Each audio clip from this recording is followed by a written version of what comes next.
Hello everyone and welcome to a new series on the channel called Back to the Classics. In these videos, I'm going to be picking a game from my childhood or from one of you guys in the comment section, and I'll be making a video about said game, my memories with it, as well as showing some mechanics in the game, playing a bit of it, and you could theoretically use these videos as beginner's guides, as I do go over, or at least I intend to go over everything in a relatively good amount of detail, so that you can actually get an understanding for the game just from watching these videos. Now, without any further ado, let's get straight into our first game that we're going to be covering on the series, that being Europa Universalis III, specifically Divine Wind, which is a DLC for the game. Now, this game is old. This game was released all the way back in January of 2007, meaning that the game is actually older than some of the people that are going to be watching this video. So it is quite old.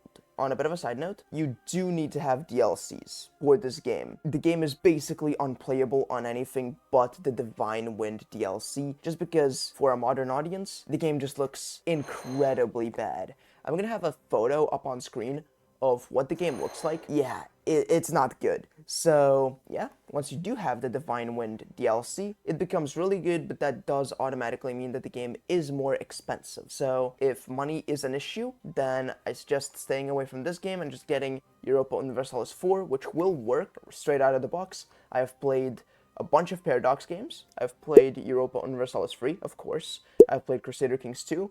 I've played Hearts of Iron 4, and of course Europa Universalis 4.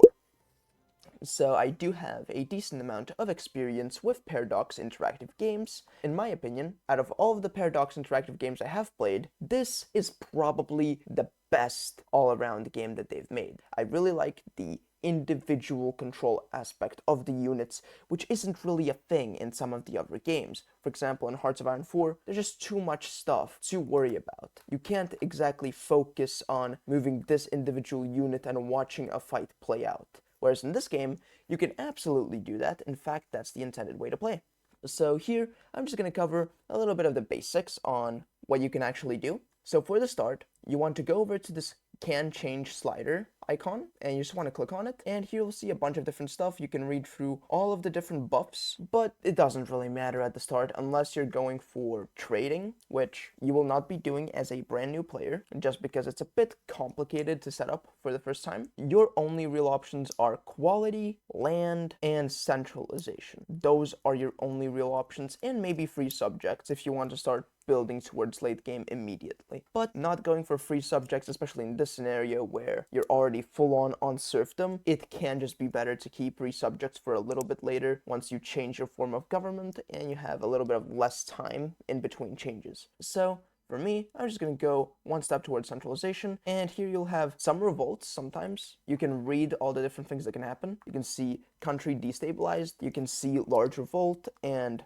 local pretender rises. We got the large revolt, which is the worst of the bunch, although it's not really going to matter, as I'll be showing you in a second how to deal with these weak rebels. So now that you've done that, you want to go over to this one right here. You just want to click on E, or just click on this icon, and here you can change all of your sliders. Immediately go for government. Everything else is useless. Do not go for stability. In the early game, you will just be getting stability for free. There is no point putting any money into it unless you have some really unlucky thing, like you got a comet at the very start and you're at +0 stability, which can become problematic if you immediately get involved in a war. So sometimes it's good to go for stability right off the bat, but in 99% of instances, you will just go for government to get your first national idea as fast as possible. So now it's time to set up our alliances. Who can we ally with? Are we able to ally Pomerania? Yes, we can. So I'm just going to ally with Pomerania, and I'll see, can I get both of them? Probably not. Okay, next, you want to go over here, and you want to go over to this thing right here. These are your generals and your leaders. So here you can see we already have a relatively good leader, so there's no point in converting our ruler to a general, especially when he's quite bad, actually. So I'm just going to assign this leader. We're gonna play forward one day to see who accepted, and they both accepted. So we are automatically one of the strongest alliances in the game. Now, playing as, well, the Teutonic Order, there's a very high chance that you get attacked by Denmark, which will bring you into a war. If we go over into the diplomatic map mode, here you'll see that will bring you into war with Norway, Sweden, and Denmark, which is a war you can't really win unless you get this alliance going. And even then, it will be very difficult to win, especially for a brand new player. But here, we're just gonna start pushing through, and we're gonna start attacking the rebels. Now, you don't necessarily need to assign your generals at the start like that, unless you do have a revolt to deal with. Although, as a new player, it can be better to just assign it immediately, as you can forget once you have a war declared on you. Scotland. Sure. For now, I will just be accepting any alliance I can get, just to avoid any issues. I'm just basically trying to prevent the scenario that I talked about before, which is Denmark attacking us immediately, because that will be very annoying for me to deal with right now. Later on, it won't really be an issue, but right now, it will be quite problematic if Denmark does decide to attack. So let's see what happens here. I'm expecting to have to retreat here, and we're gonna have to retreat. Yep. So here, this one is quite of an annoying event. It will happen a lot. Here, you just take the loss. You just take the loss. You don't care about the one stability. You do not want to lose the one stability, especially if you are working towards it, which I am not, but still, it's just not a good thing to lose early on in the game. Just let the game play out. So here, we're just gonna do that, and we have a brand new revolt. So what I'm gonna do, actually, is I'm gonna ask for military access from Riga. There we go. And I'm going to be using this military access to beat up the rebels in Samagitia, so we can save our, we can save our soldier right here, who's going to be built. Otherwise, once the soldiers are done training, what's going to happen is they are just going to get auto-deleted because they are spawning with no morale. That's kind of how spawning works in this game. They spawn with no or very little morale. So if you have a 2-stack and 1 stack is about to spawn in, it is just going to absolutely annihilate the 1-stack. Now, we did get pushed back, but that is no problem right now, just because of how many soldiers we are able to push in here. So we're just gonna push in again and absolutely destroy them. We now have 6,000 soldiers. There we go. They have been deleted. So now we have the same amount of soldiers as these rebels right here, so we have nothing to worry about. Now we can get into the other important part of the game, which is culture. Now, usually you would want to save up 100 cultural tradition before you do anything, but as a new player, where you need every little bit of advantage that you can get to actually win against the AIs, sometimes it is good to just get the government tech investment early on, and just click OK here, and now you just find the government tech investment here, and that's just going to speed up the rate at which you can level up your government tech investment. So now that we've done all of that, we'll see that the rebels have sieged the province, which means we don't make any money, and this province will now have some debuffs for a little bit. If we go over here, we can't really see it until we regain the province, but you can see that it's currently looted. So that is an issue, and it has also increased our revolt risk. So once we get this province back, it will take a little bit for this province to restabilize, but that is no problem at all, especially in the early parts of the game, where we are actually going to have this time to restabilize. So right now, we are just going to go about this. We're gonna try to win here. We might not win just because of the debuff from terrain, but that doesn't really matter, because we will be able to beat them anyways, as the rebels don't exactly rebuild as fast as players. So even if you do lose completely, you are just able to rebuild faster than the rebels, and you're just able to slowly overwhelm them, even when the province is already occupied. So now, there are some other things to worry about, like the missions. The missions are available right here. It says missions and decisions. Here you can see that I have to vassalize Riga. However, that is quite challenging, because if we click on declare war, we'll see that that brings us into a conflict with Bohemia, which you just do not want to take right now. You do not want to do this. You can also see the likelihood of countries joining in, and you can see that it will just be the end of you, because Novgorod is not going to be joining in the war. And Teutonic Order alone cannot beat Bohemia at the start of the game, especially when they are the Emperor of the Holy Roman Empire. If they are not the Emperor, then you can push in and do whatever you want, most likely. If it is, for example, Burgundy, there's a very low chance that Burgundy will actually come all the way here before you just beat Riga. However, the big thing with the Holy Roman Empire is the fact that it is able to absolutely mess you up. This is a game that I used to play with friends a lot, and a lot of the time what would happen is I would just start in the Holy Roman Empire and build up vassals, so that if any one of them declared war on any of the vassals, it would cause an infinite chain of wars. And that would basically just make the entirety of the Holy Roman Empire work as one coherent unit attacking, even before you get the final decision. If we go over to the Holy Roman Empire, even before you get the Renovatio Imperii thing, which makes everything the same country. It just unifies all of the HRE, which is also very problematic to play against. So now let's get into the other most important thing, that being trading. As you can see, we have 5 merchants. So here you want to click on the ledger. You can see on page 24, you have a bunch of COTs, or centers of trade. And here we have a bunch. You can see your chances of actually competing in the center of trade. And as you can see, the best place for us to start trading right now is Lubeck. As you can see, its value is 1,268.5 ducats, which makes it a very high value one to keep. So you just click on this.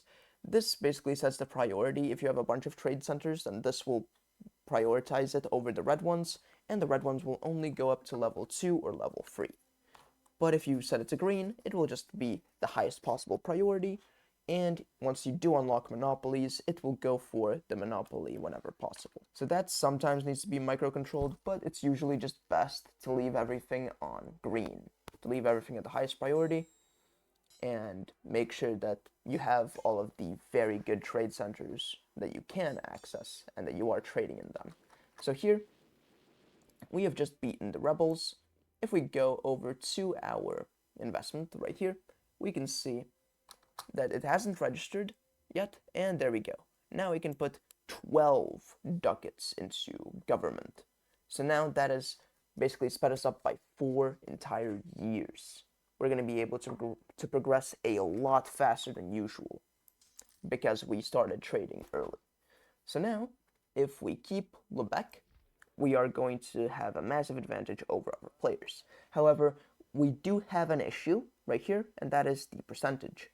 Most likely, and this can be caused by a bunch of things, especially if you're playing with Lucky Nations on, and if it's random, but the most important thing for this will end up being stability, and this thing, free trade. As you can see, my compete chance is at minus 10% just because of my decisions that I have at the start of the game. So for about 10 years, we are going to be in a bit of a rut when it comes to trading, but as long as we can keep at least one trader in, it is going to absolutely pay off. I'm going to detach a siege just so we can get rid of this easier, and I'm going to check if anything's happening with any of my allies. Bohemia is at war with my ally, and I have not been sent in yet. I could declare war on my own, however, we cannot beat Bohemia, most likely, so this is going to cause a massive issue, especially if Novgorod does not want to join. Yeah, they do not want to join, so it's quite the stupid move to do that. However, because they are already preoccupied, there's a chance that they want to join this? No. Okay. So right now, what I'm gonna do actually, you usually don't do this at the start, but I just don't see myself being able to vassalize Riga anytime soon. I'm just gonna cancel the mission. That's gonna remove some of your prestige, which is important, but not at these levels. It doesn't really matter. So here it's just, we need to have more army than Brandenburg. Small, well, they have 11k, so it's quite easy to deal with. We have another alliance rolling in here.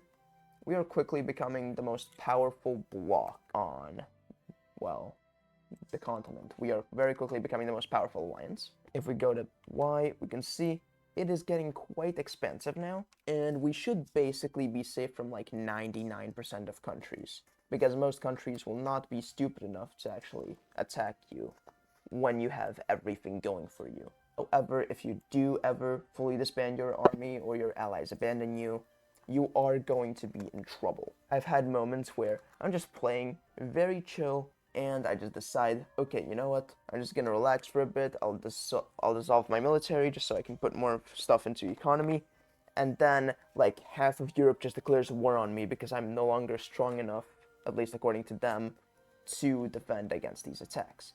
That is a thing that happens. However, I'm just gonna be avoiding it for this little section here, and you can see I changed the speed to be the maximum possible speed, as it doesn't really matter right now. Here we see improve capital I'm just gonna do gain 5 prestige and lose a little bit of money. It doesn't really matter right now.